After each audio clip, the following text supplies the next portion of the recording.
ગરમીથી બચવા માટે એક સીધો અને સરળ ઉપાય છે કે ચૈત્ર મહિનામાં જ્યારે ગુડી પડવા આવે ત્યારે તમે નીમ, જે લીમડો કહેવાય છે, એના 10-15 કે 25 પાન તમે એને ચાવીને ખાઈ જાઓ અથવા એનો રસ કાઢીને પી જાઓ.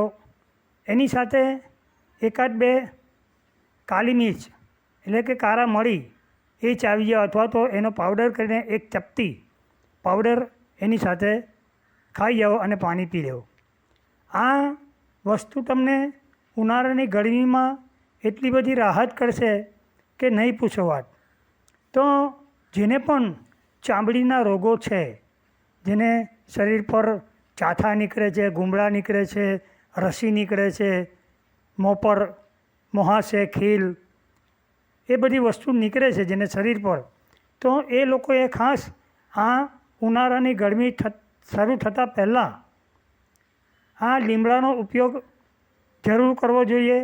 કેમ કે આનાથી આપનું જે બ્લડ, ગરમીવાળી વસ્તુ ખાવાથી, તીખી વસ્તુ ખાવાથી, ખાટી વસ્તુ ખાવાથી જે બ્લડ આપનું ખરાબ થયું છે તો એ બ્લડને સુધારે છે અને ઠંડક શરીરમાં આપે છે અને પેશાબ માટે બધી ગરમી કાઢી નાખે છે.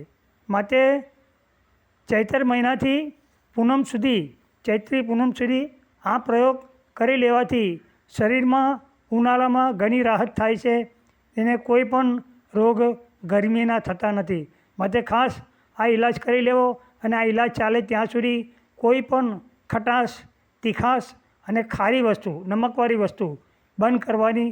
તો આ ઈલાજ તમને ખાસ ફાયદો આપશે.